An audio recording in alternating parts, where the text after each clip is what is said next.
Good afternoon, everyone. So, today's topic will be about the concept development on our advertising subject. I am Ruessa Liagas, your reporter.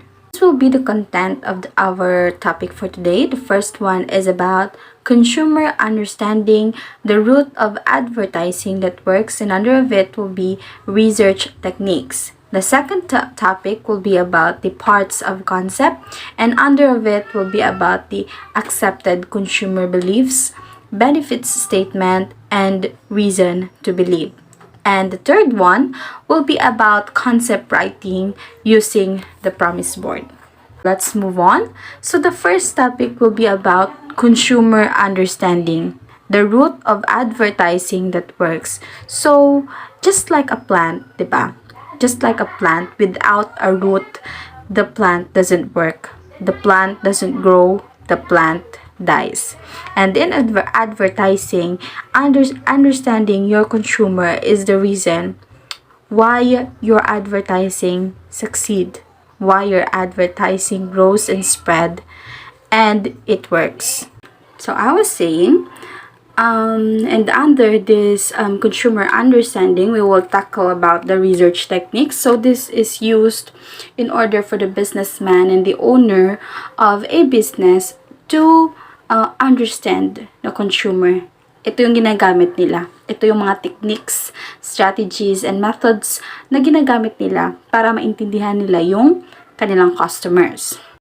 On the next slide is about consumer understanding. Understanding consumer is essential for a company to find success for its current products as well as new product launches. New product launches, so dito yun nakapalagay yung advertising and promotion, right? And every consumer has a different thought process and attitude towards buying a particular product. If a company fails to understand the reaction of a consumer towards a product, there are high chances of product failure. Diba? Ayaw natin ng failure when it comes to our product launches because it can ruin the product as well as the customers and the consumers. So due to the changing fashion, technology trends, living style, disposable income, and similar other factors, consumer behavior also changes. So a marketer has to understand the factors that are changing so that the marketing efforts can be aligned accordingly. So because of so many changes in this generation, maraming pagbabago, maraming demands, at medyo mataas na yung standard ng mga consumer. As a marketer and as a businessman and entrepreneur, dapat marunong tayong umitindi sa kanila, sa kanilang kagustuhan. We should be the one adjusting, diba? Because our product is for them. And for them to get our product or to buy our product, we should align to their favor. Okay. And as you can see, on the side, there is a quote from Vince Lombardi. It takes months to find a customer, seconds to lose one. I agree, right? It takes a month to prepare. It takes a months to give efforts, risking, searching, observing, surveying, interviewing, and so many things that you will done in order to take and find a customer. But once you fail, diba? Once you fail, once na turn off yung customer mo, you can lose one. You can lose many customers. On the next slide, let's go to research techniques. So, conducting market research or research techniques to determine the needs of customers and consumers in general. So, this is what the entrepreneurs and businesswomen and men do in order to determine the needs and understanding regarding sa kanilang consumers and customers. So, Companies do research on existing customers to determine their satisfaction levels with current products or the interest level in new products. Consumer research is extremely important because consumers may purchase competitive products. If a company fails to garner customer feedback, companies employ varied techniques to garner important consumer information. So what do they do? 'Di ba? Gumagawa sila ng paraan in order to get knowledge, in order to get feedback to their customers, right? And in order to do that, they have to do some strategies, methods, and techniques, right? And techniques in order na malaman nila na, oh, this is what they want. This is what they need. Now I understand. So simply, you'll just apply it in your product as well as in your advertising in order for them to be attracted. Okay? On the next slide, on the next slide, we have this term research techniques. So research techniques are the strategies, processes, or methods utilized in the collection of data or evidence for analysis in order to uncover new information and create better understanding of a topic as well as to the customers, right? So research techniques are used by the entrepreneurs and the businessmen and women in order na malaman nila and makover nila yung mga bagong impormasyon, no? Mga bagong data na gusto ng customer nila, 'di ba? In order to upgrade or improve their product. So there are 4 types of research techniques. These are the number 1, focus groups, number 2, interviews, number 3, surveys, and number 4 is customer observation. So let's move to focus groups. So what does it mean when we say focus groups? So these 4 are just common, okay? We discussed this last year on our topic. Okay? So what does it mean when we say focus groups? So focus groups, as the name suggests, is a small group of highly validated subject experts who come together to analyze a product or service. So focus group comprises of 6 to 10 respondents, and a moderator is assigned to the focus group who helps facilitate discussions among the members to draw meaningful insights. So in short, focus groups are just a small group of people related to the topic, related to the product, no? Related siya sa mga bagay na kailangang i-discuss. Okay? And the owner is also involved in this focus group as well as the professionals.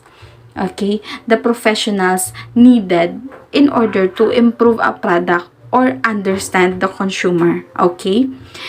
Next one, interviews. So interviews are a market research strategy designed to get insights from consumers about a product or service. Interviews allow you to probe users' attitudes, beliefs, desires, and experiences to get a deeper understanding of the users who had gone through your product. So interviews are usually used, it's either online or face-to-face, which you convey message with each other. You have a conversation. Okay? It is used by our entrepreneurs to have a open-ended question, which means they can get opinions and suggestions, recommendation openly. Okay, so the next one is about surveys. So surveys are commonly used in the consumer behavior research process due to their convenience and low cost. Online surveys, for instance, can be conducted remotely and cost next to nothing. So the results can be collected and analyzed quickly. This research method enables marketers to easily analyze consumer thoughts, feeling, opinions, and motivation. So this is the common research techniques used by the entrepreneurs because it is cheap. No, it is cheap and budget friendly to the entrepreneurs, especially if you don't have that big company pa. Alright? So surveys are used in order to analyze what does the consumer wants to the product, what does they need to upgrade to the products and the services that they provide. Next is customer observation. So one of the best ways to a deeper understanding of your customers is to watch and listen to them whenever you can. Customer observation is a powerful but unfortunately too often an underutilized tool of marketers because as we all observe in the surrounding, customer observation doesn't seem to act, no? Kasi parang hindi natin nakikita yung ganung bagay. But then we don't know that because the entrepreneurs and the business owners are the only one who can see it, okay, and plan it. So observations help to reveal things your customers and users do subconsciously.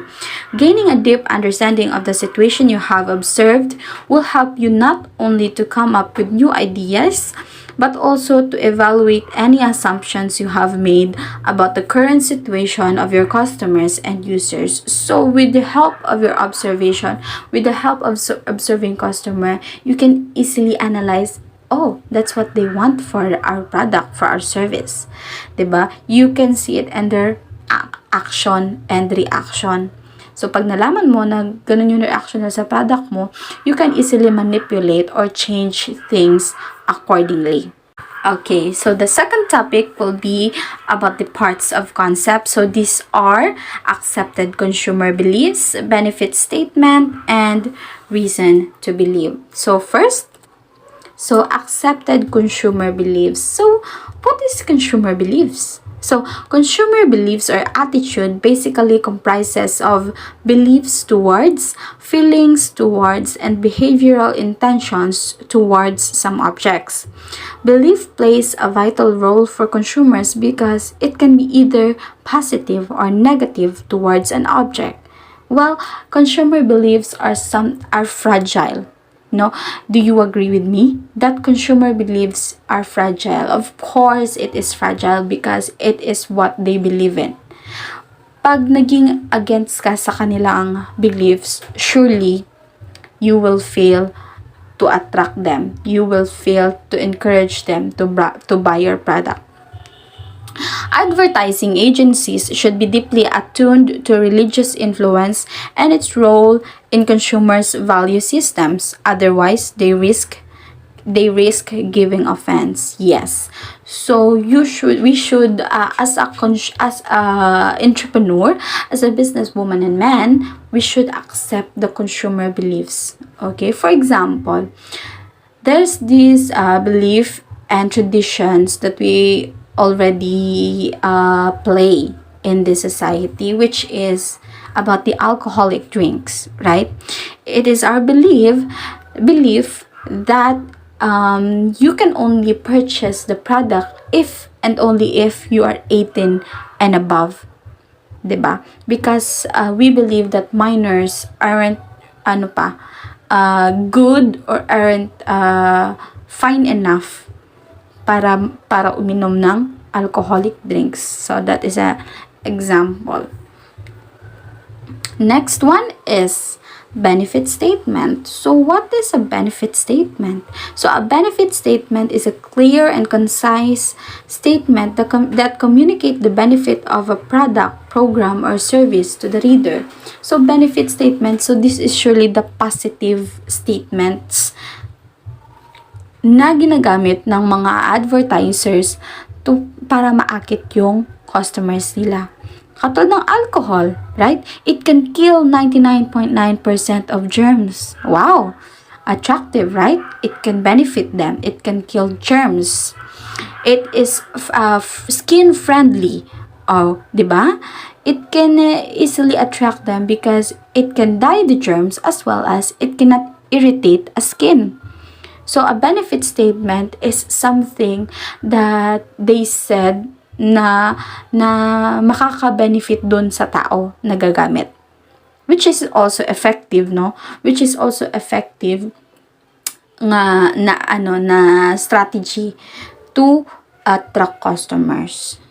Okay, the next one is reason to believe. So, simply put, the reason to believe is why your customer should believe you. So, what makes your claims and promises credible and trustworthy? Your RTB or reason to believe could be anything from your experience in the field to proven results and testimonials to products backed by extensive research or science. So there are two examples. Number one is backed by science or professionals, and number two is testimonials. So in advertising, we should give them the reason to believe to our products. We should give faith to them that you can trust our product. So first is backed by science or professionals. So you have trials and studies that support your claims, and it goes without saying that the more unbiased and independent the research is, the better. For example, is FDA approved. So as a sensitive and fragile people of the world, we all seek about the FDA approved, especially for the foods, right? Because we will consume it, we will eat it, right? So, what do? We seek something na pina-check mo to sa professionals. Pina-check mo to sa government who is assigned for the foods, 'di ba? In order for us to safety intake the product. So that is the example is by backed up by the professional in science.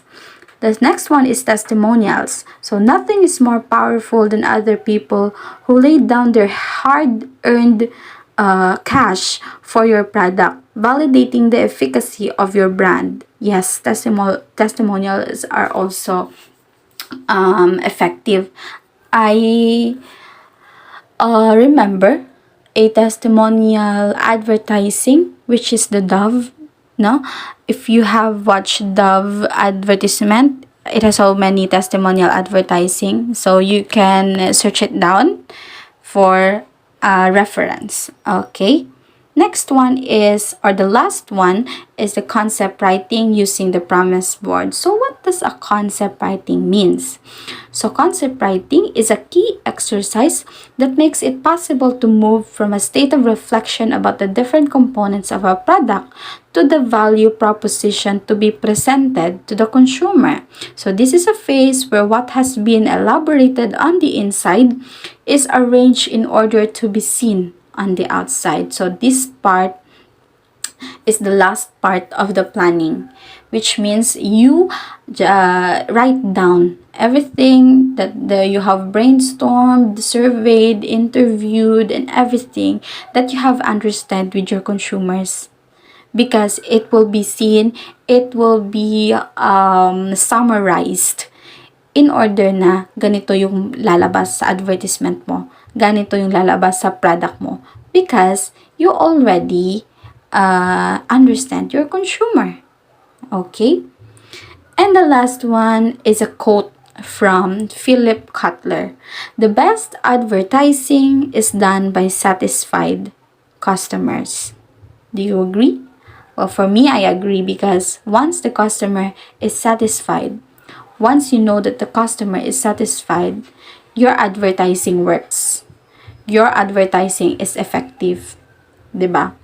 So, I hope that you have learned something in my